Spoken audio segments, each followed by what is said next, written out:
Señoras y señores, nos vestimos de gala para recibir nuevamente, como ya hace un tiempo atrás, a Andrés Valls de la Media Inglesa, y hoy recibimos a Chozas de la Media Inglesa que vive y respira por el fútbol inglés. Chozas, bienvenido a tu casa United a mi manera para hablar de quizás el equipo más difícil de analizar o no sé si están así realmente de la Premier League. Uno de ellos, ¿qué tal? Un placer estar aquí con vosotros en este pedazo de canal sobre el Manchester United. No sé si el que más, difícil de analizar, pero desde luego uno de los que más. Sí, hay que hablar, Chozas, de cómo el Manchester United ha venido involucionando. Ha sido una cosa increíble en una caída libre. Yo a mi comunidad siempre le comento, de este equipo sabemos el techo, que ha sido un segundo lugar con Solskjaer y con Mourinho, pero no sabemos cuál es el piso. Pensábamos saberlo con Moyes, pensábamos saberlo con Van Gaal, con la última etapa de Mourinho. Y bueno, con Rubén Amorín y Eric Ten Hag hemos tocado nuevos pisos históricos a nivel de todo.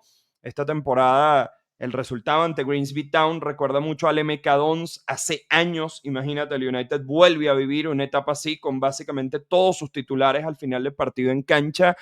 ¿Qué sensación te deja a ti ver a este United actualmente? Cuando tú te sientas a ver o analizar un partido de este Manchester United, ¿qué sensación te deja? Preocupante. Me preocupa pues, lo que dices, ¿no? Un poco la decadencia. Hace años, bueno, con Ferguson nunca se cayó en la era Premier del tercer puesto. Hace años veíamos como un fracaso un quinto puesto. Hace algo menos de años era un séptimo puesto, luego un octavo, el año pasado un decimoquinto y es como que esta caída no para, no cesa. Bueno, ahora el inicio de temporada no es bueno porque no es nada bueno, pero en cuanto a puntos sí que se está salvando. Está ahí con el Chelsea, que me parece una buena vara de medirlo, pero a mí el equipo no me termina de convencer. O sea, salvo el otro día con el Sunderland, que sí que fue un partido más tranquilo, ¿no? Que es algo que estábamos esperando en este inicio de temporada para el Manchester United y que ha tenido que llegar en la jornada 7, una victoria tranquila. Has tenido contra el Chelsea con uno menos desde el minuto 5 y terminaste sufriendo. El Burnley le tuviste que ganar de aquella manera con un penalti de Jadon Anthony que te regaló. No sé, se están sacando puntos, pero la sensación no es nada buena, no es nada buena. Y para ti, luego del cambio de directiva, del cual se habló mucho, de Omar Berrada, de Jason Wilcox, ¿qué sensaciones también te ha dejado? Porque para mí, yo lo resumo como fuera de la cancha han hecho todo o prácticamente todo bien, porque bueno, había que recortar gastos, había que construir un nuevo Carrington, había que ejecutar un nuevo proyecto de Old Trafford, que todavía al momento de grabar este video, pues entendiendo todo lo que representa el estadio que se quiere hacer, pues no iba a ser una tarea fácil para empezar a ejecutar, Desde pero luego. ya dentro de la cancha ya hablamos de Dan Ashworth, ya hablamos de renovación de Eric Ten Hag, ya hablamos de ciertas cosas que han dado inestabilidad al proyecto deportivo. Ojo, yo siempre hago la salvedad y quiero escuchar tu opinión. No era fácil el monstruo al que se enfrentaban Sir Jim, Omar Berrada y Jason Wilcox, y lo ha dicho Jason Wilcox en entrevistas recientes, que el problema es mucho más grave cuando lo ves desde adentro, que se han sorprendido por el problema llamado Manchester United. Claro, es que todo esto viene de una cada vez peor mala gestión de los Glazers, muy maquillada, súper maquillada por el grandioso entrenador que ha tenido durante 30 años, que era Sir Alex Ferguson. A partir de aquí, pues sí, hay algunas luces. A mí me parece que este mercado de fichajes creo que les han faltado cosas, luego lo analizamos. Pero bueno, no ha sido un buen mercado de fichajes. El tema es que, claro, si empiezas tu llegada, la de Radcliffe y compañía, con el tema de Dan Ashworth, que te equivocas claramente, fichando a alguien que no conoces, porque luego lo admites, porque dices que no era quien pensabas que eras o no trabajaba como tú te pensabas, ya es un error tremendo. Bueno, está el tema del incremento de los precios de entradas que polémico, puede que sea necesario y eso solo lo saben desde dentro. Está el tema de los despidos dentro del club, diciendo que exageradamente te ibas a ir a la quiebra en Navidad si no lo hacías, pero luego sí que puedes permitirte gastarte una millonada en fichajes, no eres del todo claro. Y luego, sobre todo, el mayor error para mí es lo de Eric Ten Hag, o sea, renovarlo en julio para despedirlo en octubre, con la millonada que te costó sin tener una pretemporada para un nuevo entrenador y encima darle las llaves a un entrenador tan peculiar como es Rubén Amorim y con un sistema que claramente necesita primero de una pretemporada y segundo de necesidades en la plantilla que no tienes, a mí esa es la decisión que más me pesa a la hora de valorarlos, porque ya empiezas con un error gravísimo que creo que te cuesta 2 años. Sí, hay un punto complicado de entender como fanático, incluso desde afuera, que es los resultados deportivos son peores de los que fueron en esta última etapa de la era Glazer cuando se pensaba que no se podía. Esa final de Europa League, no sé si coincidirás conmigo, hubiese cambiado muchas cosas a nivel económico. Es que literal estamos hablando de 150 millones, probablemente digo 80 por clasificar al nuevo formato de Champions y el montón de dinero por estar en ese nuevo formato de Champions que aparte con un United caótico te puedes meter en una segunda ronda sin hacer demasiado esfuerzo realmente, pues es un formato muy benevolente. Esta semana se dieron declaraciones por parte de Sir Jim Ratcliffe que vamos a leer acá textualmente, aunque ya mi comunidad se la sabrá de memoria. Recuerdo la presión sobre el despido de Sir Alex Ferguson en sus 2 primeros años. Fíjense en Arteta con el Arsenal, lo pasó mal en sus 2 primeros años. Tenemos que ser pacientes y mirar los resultados a largo plazo. También agregó a esta declaración que él considera que se le tienen que dar 3 años a Rubén Amorim como director técnico de Manchester United para poder medirlo. ¿Qué opinión te amerita esto? Porque en mi comunidad te sorprenderá que ya dentro del desespero hay fanáticos que dicen, demos un proyecto más a largo plazo y dejemos de cortar cabezas de una vez por todas, porque puede ser peor el remedio que la enfermedad, y ya lo vimos en el paso de Erik ten Hag, Ruud van Nistelrooy y a Rubén Amorim, que terminó siendo peor en el corto plazo, al menos, no sabemos en el mediano o largo plazo. Sí, a ver, yo por un lado estoy de acuerdo en que es que incido en lo especial que es Rubén Amorim como entrenador. Creo que a un entrenador así le hace falta tiempo para montar todo, que tras mercado de traspasos tras mercado de traspasos vaya perfilando la plantilla, porque en un año no puedes hacerlo, económicamente es imposible. Yo estoy más en el barco de dar tiempo a los entrenadores, pero claro, aquí hay dos cosas. Uno, económicamente, tú te puedes permitir, sin sufrir un durísimo golpe a tus finanzas, el quedarte otro año, no fuera de Europa, fuera de Champions, que es donde está el dinero de verdad. Puedes permitírtelo. Eso lo saben ellos, solo lo van a saber ellos. Y el segundo punto es que a mí hay algo de Rubén Amorim que no me está gustando nada y que Ferguson sí tenía, que es el inmovilismo. No me convence que sabiendo que no tienes las piezas necesarias para tu sistema y viendo que no te está funcionando, no cambies nada y sigas empeñado. Y con ese empeño termines con estropicios como el que vimos, no recuerdo qué partido fue ahora, jornada 6, ese estropicio que vimos con los cambios, terminando con Mason Mount, con Mbeumo, con Cuña, con Sesco, es que Bruno Como meterlos a Fernández. todos. Claro, exacto, sálvese quien pueda. Yo voy al ataque, pero sin ningún tipo de sentido, porque aquello no tenía ningún tipo. Fue el contra el Brentford, que luego te marcan, lógicamente, el 3-1 que ya te tenían que haber marcado antes, porque has desequilibrado totalmente el equipo. Y eso es algo que es solo por mantener tu esquema, por no ser capaz de cambiar ni siquiera cuando vas perdiendo, tienes que mantener tu sistema y tu idea. Porque el problema no es el sistema, es la idea. Y si tú para tu idea no tienes a los jugadores que necesitas, sobre todo en el centro del campo, que es evidente, no puedes ser tan inmóvil. No puedes ser tan inmóvil y reincidir en si quieren cambiar de idea, tienen que cambiar de hombre. A mí eso no me gusta nada de Amorim.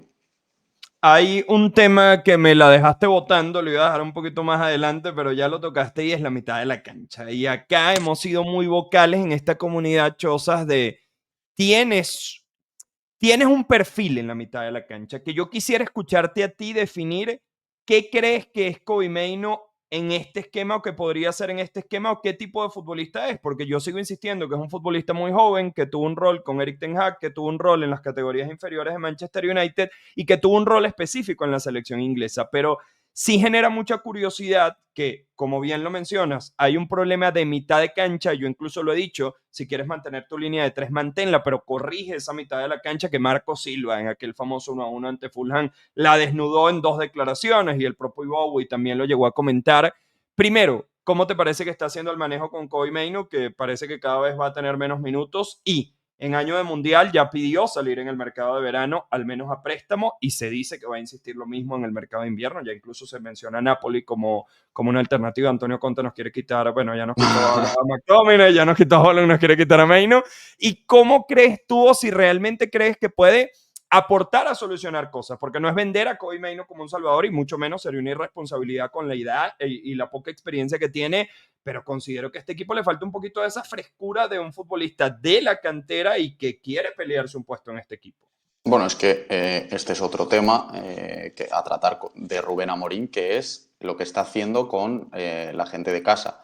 Es decir, Rashford, vale que Rashford venía ya de años complicados, pero que bueno, a mí el inicio de temporada pasada con Ten Hag le veía un poco, pues no sé, un resurgir pequeño, algo a lo que agarrarte. Luego en el Vila, hasta la lesión, me parece que siguió esa línea de resurgimiento. A Rashford te lo cargaste, a Garnacho te lo has cargado, y Garnacho es, primero, no producto de la casa, ¿no? Porque, bueno, pagaste por su fichaje y tal, pero sí que cuenta como canterano y que es un activo muy valioso. Te estás cargando a Kobe Mainoo, a pesar de que hayas querido retenerlo en tu equipo para que luego la realidad es que Casemiro, Ugarte y Bruno estén por delante de él en el centro del campo.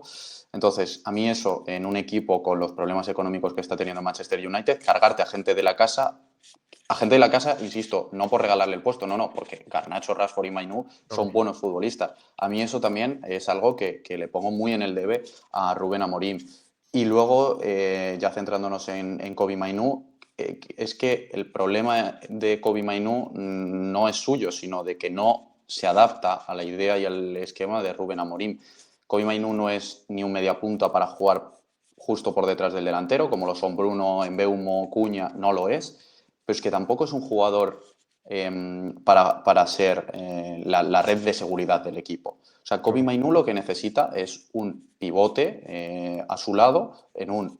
Me da igual si es que un 3-4-2-1, un 4-3-3, un 4-2-3-1, me da igual, insisto, el esquema no es el problema. El problema es que no tienen los jugadores adecuados para lo que estás proponiendo. Y si tú no tienes si tú vas a meter dos media puntas por detrás del delantero y jugar prácticamente con tres delanteros, necesitas mucho equilibrio en la parte de atrás. Casemiro, al ritmo de la Premier, hay muchos partidos en los que no llega, depende mucho de cómo esté físicamente. Sí que terminó bien la temporada pasada, eso se lo doy.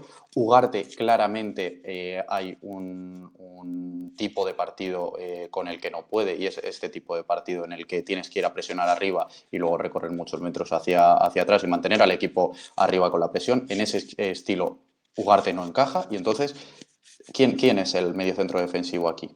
Y además, Mainú tampoco es un jugador que tenga esa, no sé cómo decirlo, bueno, esa visión para Dinámica. sacarte, Ok, no, claro, para la sacar el visión balón para, jugado. Ujú.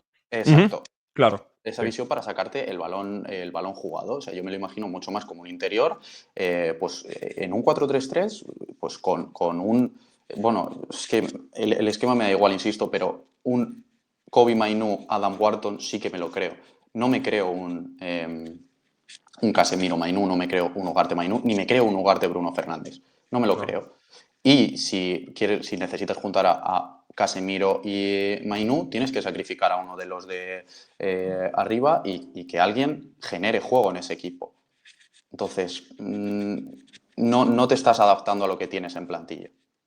Hay que hablar también, obviamente, Chozas, porque yo digo, en el United podemos repartir para todos. Podemos repartir para futbolistas, obviamente, que están cometiendo errores individuales graves. Podemos repartir incluso, bueno, Bruno Fernández, capitán, figura, mejor jugador post Sir Alex Ferguson, ha fallado dos penales claves realmente, porque estos dos penales te marcaron la diferencia entre ante Fulham empataste y pudiste ganarlo, y ante Brentford pues no sabemos qué hubiese sido ese partido, porque al final nos domina Brentford, obviamente, pero era un 2-2 y ya al final de partido sabemos que el United solamente por talento individual pues te puede cambiar las cosas, aunque voy a reencauzar un poquito la pregunta porque creo que venimos muy a la baja y quiero levantar un poquito las cosas. Sabes que yo te contextualizo, yo siempre fui muy fanático de este señor, y te soy honesto, nunca pensé verlo con la camiseta de Manchester United, mucho menos en el mercado anterior, pero lo de Brian Mbumo es lo que se necesita que sea un fichaje de Manchester United. No impacto inmediato, cabeza baja, trabajo físico, experiencia en Premier League. No sé qué opinas tú o qué opinabas de este futbolista cuando estaba en la etapa de Brentford, que venía de romperla y anotar 20 goles, y qué opinas ahora. Pero para mí lo de Brian Mbeumo ha sido destacadísimo y mucho más en este contexto de inicio de temporada. Bueno, es que el Manchester United se ha fichado a quizá los tres mejores jugadores, dos de los tres mejores jugadores que había fuera del Big Six. O sea, te has fichado a Mbeumo y a Mateus Cunha. Eh, es que, ¿qué decir de ellos dos? A mí lo que me parece, lo que más me parece que aportan es liderazgo. O sea, con Mbeumo lo estamos viendo, con Cunha lo veremos. Ha tenido pues algún problema físico y tal que creo que no le está dejando pues brillar en estos últimos partidos, pero sí que empezó como un tiro y empezó liderando él al equipo en ataque. Y me parecen dos fichajazos, esa es la realidad. El tema es si necesitabas a los dos. O sea, a mí en Mbeumo su liderazgo me encanta, como futbolista me parece un fichaje alucinante porque te puede jugar pues, detrás del delantero o te puede jugar como extremo en otro esquema, más tirado hacia la banda. Es muy autosuficiente, que es algo que me gusta mucho de Mbeumo, y sobre todo es un generador. Es un jugador que tanto metiéndose por dentro como desde fuera te genera muchísimo. Te genera muchísimo para un delantero como Benjamín Sesko, que me parece que encajan como un guante, pero el tema es, ¿necesitabas a estos dos futbolistas más Benjamín Sesko? ¿O tenías que haber quizá reforzar otro área La como mitad de la el cancha que lo centro? dijiste. Claro, Exacto. total. Haber reforzado la mitad de campo y no haber fichado a uno de estos tres. Pues si tienes a Bruno Fernández, ¿por qué te gastas una millonada en Mateus Cunha o en Brian Mbeumo, por buenísimos que sean, si luego tú realmente ya tienes a un muy buenísimo media punta como es Bruno Fernández? Pero no lo hagas, o sea, no te gastes ese dineral que vas a necesitar para reforzar una posición para encima cargarte al que era tu mejor jugador, bajándolo al centro del campo, donde se le ven todas las costuras, porque se le ve que no es un jugador para estar en el centro del campo, porque sí, te puedes sacar el balón jugado, pero primero lo pierdes de arriba y segundo, y más importante, a nivel defensivo sufres muchísimo, porque él no tiene ese concepto defensivo y vemos muchísimos despistes de Bruno que cuestan ocasiones o directamente goles. Es que acá, Chosa, aparte de se te está yendo uno, que es normal que se te vaya, obviamente, porque esta sí es toda de Amorín. Yo he dicho, a Amorín se le pueden criticar muchas cosas, pero desde el primer día, abrazo con Mason Mount, respaldo al futbolista, y hasta ahora, la versión más aceptable, no voy a decir la mejor, porque todavía de Mason Mount se puede y se tiene que ver mucho más, pero Está la de muy Mason lejos de la Mount con versión del Rubén Chelsea. Amorín, sí, sin embargo, con Rubén Amorín ha recuperado su físico, que era lo primero, está recuperando confianza y ya está aportando goles. Lo hizo ante Athletic Club de Bilbao, aquel famoso doblete, y lo hace ahora el último partido ante Sunderland. Y ojo, no sé si coincidirá, ¿qué tipo de goles hace Mount? Que se nota la calidad de futbolista que es. Yo acá he tenido una discusión eterna con mi comunidad, porque yo digo, puedes dudar del físico de Mount, pero la calidad futbolística siempre ha estado allí. Incluso hay gente que le sorprende cuando uno va atrás y revisa las cifras de Mason Mount en Chelsea, que eran cifras de un futbolista élite teniendo 21, 22, 23 años. Hoy sigue teniendo 27 años y es un futbolista muy aprovechable. Está haciendo, que aparte se encaja mucho en lo que quiere exactamente Rubén Amorín de un mediocampista, ¿no? Sí, bueno, sí, muchas veces nos olvidamos de Mason Mount por de dónde venía a la hora de valorar lo que ya tenías en plantilla. Es verdad que Mason Mount me pasa como con otros futbolistas de la Premier, que es buenísimo, pero en los últimos años no te has podido fiar de él a nivel físico, que es lo que le está perdiendo. Mason Mount es buenísimo, o sea, es un muy buen jugador y lo vimos en el Chelsea. El tema es que tiene que tener una continuidad física para alcanzar pues, su 100% el que le vimos, y esa continuidad física no la ha tenido y es lo que ha provocado que dejemos de contar con él. Pero en Mason Mount tenías un muy buen futbolista, como también lo tenías en Joshua Xherxes. A mí Sí. Joshua Xherxes con Amorín por detrás del delantero me ha gustado, a mí es un futbolista que me ha gustado. Entonces, pues sí, Mason Mount me parece que encaja muy bien con Amorim y que creo que es de los jugadores que más le tenemos que dar a Amorim el impacto que han tenido, él y Amad Diallo probablemente. Sí. De Ligt también me parece De que Ligt está ha estado a muy teniendo buen un nivel. Sí, nivelazo. sí. Y yo creo que ellos sí que son jugadores que se los tenemos que dar a Amorim. El tema es que, claro, ahora mismo juntas en la media punta a Xherxes, a Mount, a Mbeumo, a Cunha y deberías juntar a Bruno Fernández, claro. Demasiado para una plantilla que no está compitiendo en Europa y que ya te han echado de la Copa de la Liga. O sea, te quedan Sí. dos competiciones y aquí veo muchos gallos en un corral que se te puede llegar a dar en contra y más habiendo fichas. Por ejemplo, Mateus Cunha es un jugador que a nivel vestuario puede ser complicado, ya lo vimos Sí. en los Wolves. Entonces, demasiado gallo. Invierno pinta movido, ¿no? Invierno pinta movido porque se nombra a Joshua Zirkzee, que bien lo comentabas, yo también pienso, yo creo que lo que pasó con Zirkzee es que tuvo una lesión fuerte cerrando la temporada que le ha tenido un poquito de repercusión en el inicio de este en cuanto a ritmo, me sigue pareciendo un futbolista muy útil porque sorpresivamente, no sé si recordarás aquel partido ante Newcastle que sale al minuto 30, pitado y demás, y se pensaba que estaba arrancando su carrera, se pensaba que era el fin de su carrera con el United, logró reencauzar, hace goles importantes en octavos y cuartos de final de Europa League. Justamente Circi se lesiona siendo Circi, en una jugada donde se saca 3 futbolistas de encima, creo que fue aquel partido ante Newcastle que perdimos por goleada, pero me parece que hay futbolistas que Rubén Amorín también, por esas ganas de querer sacar resultados, quisiera tenerlos más, pero como tú bien comentas, pues al final la temporada es demasiado corta, son muy pocos partidos, al final no estás obteniendo resultados y creo que eso le termina pasando un poco de factura. Este señor que está acá, yo quisiera escucharte un poquito de opinión sobre Patrick Dorgu, porque Patrick Dorgu genera demasiadas opiniones divididas acá también. Yo siempre digo, es un chico de 20 años que viene de la Serie A, que tampoco costó un dineral, no voy a decir que costó poco, pero los precios que se manejan actualmente, quizás por un lateral, está más o menos en un rango, diríamos, aceptable. A precio Pero Premier no es caro. a precio premio no es caro, me parece que es un punto claro. ¿Qué se dice de Dorgu? Lo que se decía quizás de Højlund, ¿no? Que si hubiese venido como un suplente, que si hubiese tenido un titular, pues el panorama fuese diferente. Lastimosamente hoy Luke Shaw el físico no le da para ser carrilero, le está dando para ser defensor central. Pero, ¿qué opinión te genera esta plantilla? Ya hablabas un poco de la mitad de la cancha, que tenemos la saga de centrales. Este es el último 11 titular de Manchester United con el nuevo Peter Schmeichel, según la afición de Manchester United, se Lamens ahí en el arco. ¿Qué opinión te genera esta plantilla de Manchester United a día de hoy? Entendiendo que para mí, y ya podemos entrar también en objetivos de temporada, el objetivo del United es un top 5. La gente sigue insistiendo en un top 4, es top 5. La Premier va a obtener el cupo histórico como lo ha venido obteniendo en los últimos años. Sí, bueno, de eso no me cabe ninguna duda. O sea, me parece que el Crystal Palace se va a pasear en la Conference, me parece que el Nottingham Forest si recupera su ritmo, pero sobre todo el Villa van a pasearse en la Europa League, que eso ya te da muchos puntos. Y luego tienes a equipos como el Liverpool, el Manchester City y el Arsenal, que lo más lógico es que peleen todos por estar mínimo en semifinales. Entonces, yo el cupo de 5 lo veo más que claro. Creo que debe ser el objetivo del Manchester United por el mercado que has hecho y por la plantilla que tienes. Y en cuanto a lo que se te ha quedado, yo lo que creo es que se te queda descompensado. A mí Dorgu, por empezar por hablar por quien has nombrado, es un jugador que me gusta.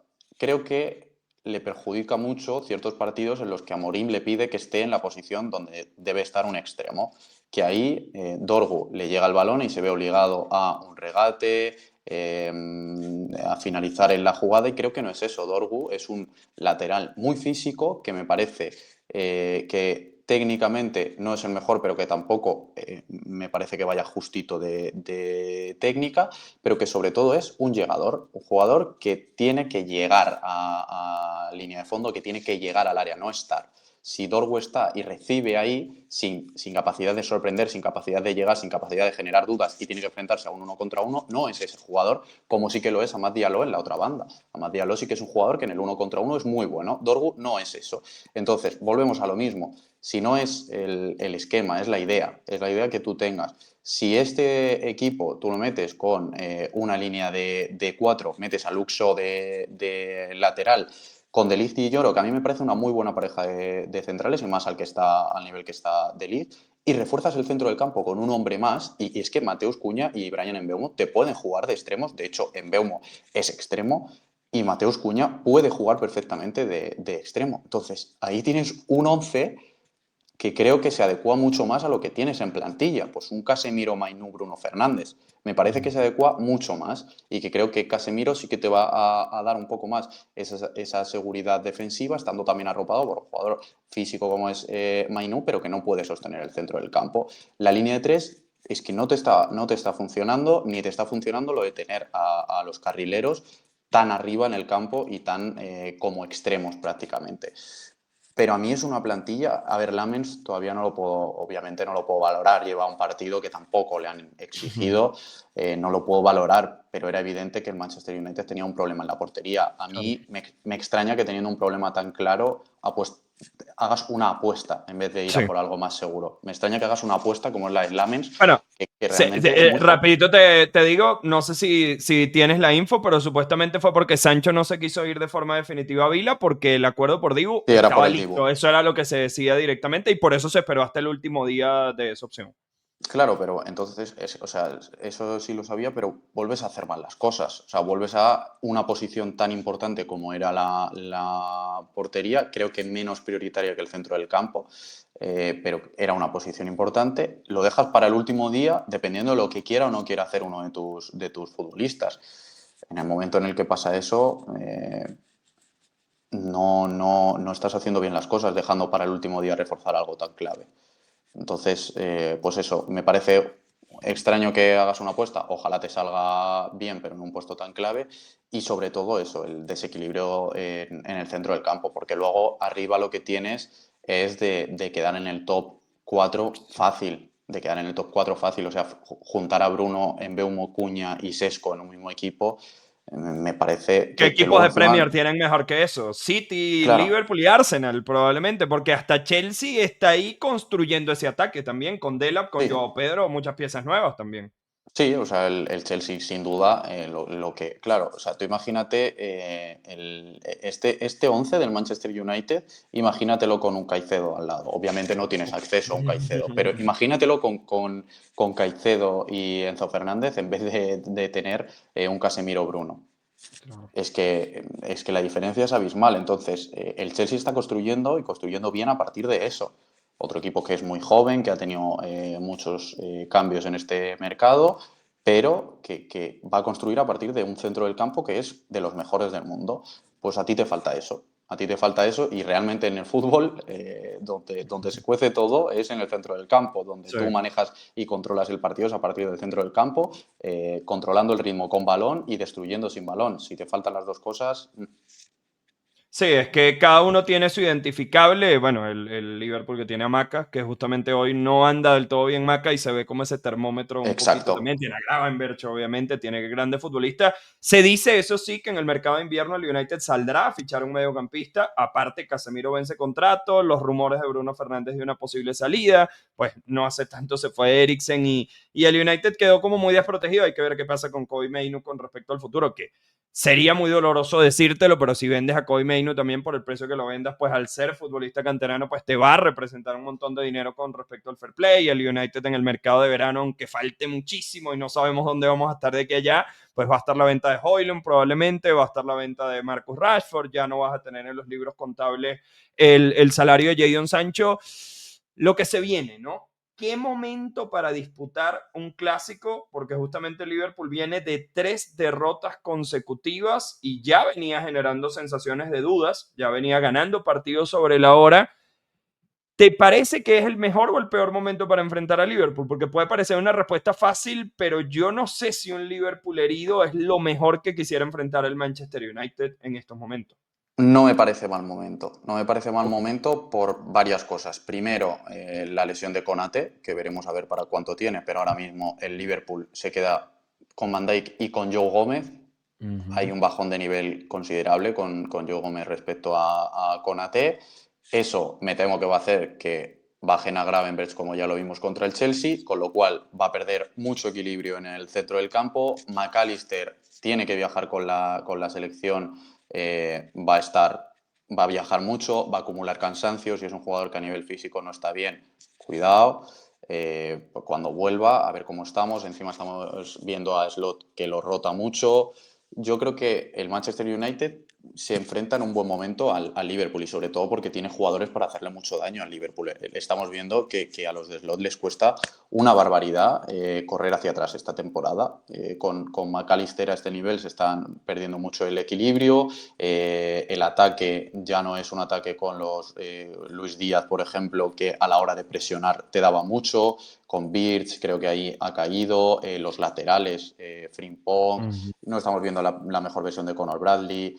Kerkez ni te cuento, pero a nivel defensivo te han dado también otro paso atrás a la hora de equilibrar. Ellos tienen muchísima pólvora arriba, pero creo que el Manchester United, con Sesco fijando a Van Dijk y a Joe Gómez o Gravenberch, el que sea, puede explotar muy bien la espalda, que es lo que están haciendo, pues lo que hizo el Crystal Palace o lo que ha hecho el Chelsea, la espalda que deja en las bandas el Liverpool, con los Mbeumo, Cuña tirándolos más a banda, o que Diallo llegue, que Dorgu llegue, creo que pueden aprovecharlo muy bien y no me parece un mal momento. Ahora es Anfield, ¿no? Si no me equivoco. Es Anfield, que los Es últimos Anfield. dos partidos, 0-0, 2-2, que casi lo ganamos con gol de Harry Maguire al minuto 94, el último, justamente. La última jugada de ese partido en Anfield la tuvo Harry Maguire, que la termina lanzando por arriba. Es decir, el United le ha ido bien en Anfield recientemente, lo podemos decir. Los últimos dos resultados han sido buenos resultados en medio de los contextos que llegamos con Amorín arrancando y con Eric Ten Hag en medio del caos total. Bueno, y si nos vamos un poquito más atrás, pues obviamente está el mítico 4-3 por FA Cup que terminó ganando a la postre Manchester United. Chozas, para cerrar, si yo te preguntara hoy sobre qué 5 futbolistas debería construir el Manchester United su futuro de esta plantilla, ya creo que hay uno que repetimos tanto en el video que va a estar, que es Brian Mbeumo, que aparte acaba de llegar. No sé con qué otros futbolistas te quedas. Por ahí mencionaste a Matthijs de Ligt, tenemos a Lenny Yoro como futbolista joven, tenemos a Mati Aló también. Bueno, no hablamos de Benjamín Sesko, esta puede ser la oportunidad también de hablar de Benjamín Sesko, que es un futbolista que generó muy buenos comentarios antes de llegar y los está generando ahora, incluso en medio de este caos. Me parece que te da mucho. Yo es uno de los que me quedo porque con los pies es muy bueno, porque ya lo hemos visto que sabe encontrar muy bien zonas de remate. Igual la definición no es la mejor algunas veces. Es un chico joven que los delanteros tienden a explotar como todos a los 26, 27 años. Hay que darle tiempo a ese nivel, pero creo que es un muy buen delantero que a nivel juego aéreo es de élite absoluta y que creo que eso te da mucho.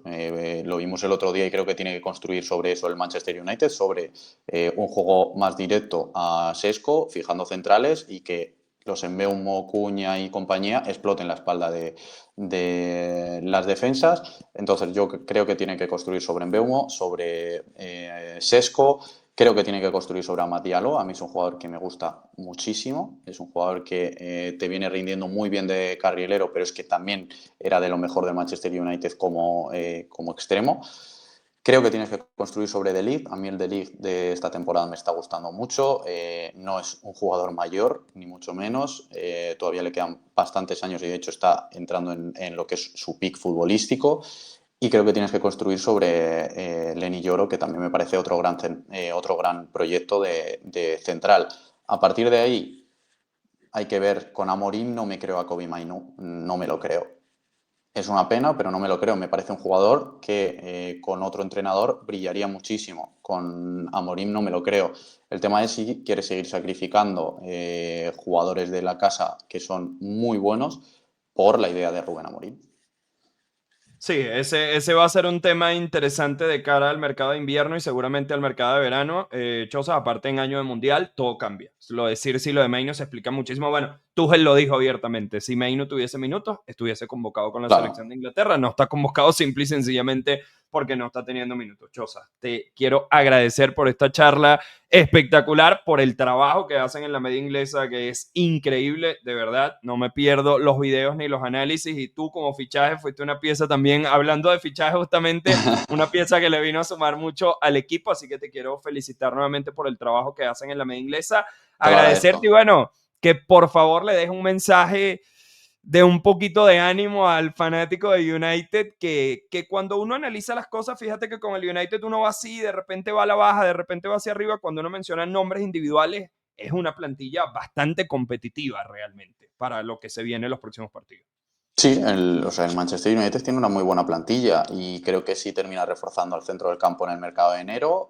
Si aguanta entre los 7, 8 primeros en enero y refuerza ese centro del campo, yo creo que el Manchester United a la larga, sin competición europea que les desgaste, no tiene la Copa de la Liga tampoco ahora. Yo creo que siguen pudiendo pelear por ese quinto puesto y a partir de ahí construir, porque una vez que estás en Champions, ingresas el dinero de la Champions, vuelves a la máxima competición continental con todo lo que ello supone a la hora de atraer talento que tiene que jugar todas las temporadas Champions League. creo que a partir de ahí puedes empezar a construir muchas cosas y si lo consigues con Rubén Amorim, mejor. No me gusta el inmovilismo de Amorim, pero es un entrenador que ha demostrado que con tiempo, en el Sporting de Portugal lo demostró, arrasó. Entonces, le faltan piezas, si se las dan y el Manchester United tiene hueco para dárselas, creo que el equipo irá hacia arriba. O sea, me creo que con esos fichajes, con lo del centro del campo, me creo un Manchester United que vaya más para arriba. Pero sí que le pido a Rubén Amorim que se adapte más a lo que tiene. Sí, que entienda que está en la Premier League, ya tuvo los meses de adaptación, ya va a tener una temporada completa, ya al momento de grabar este video son 34 partidos dirigidos por Premier, es decir, le faltan solo 4 para completar lo que sería una temporada completa. Quiero leerlos ustedes en comentarios, muchachos, y que agradezcan este grandioso invitado que podemos traer de la media inglesa, como siempre los esperamos en comentarios, esto es United a mi manera, con todo el debate, análisis e información del Manchester United en español. Nos vemos en un próximo video.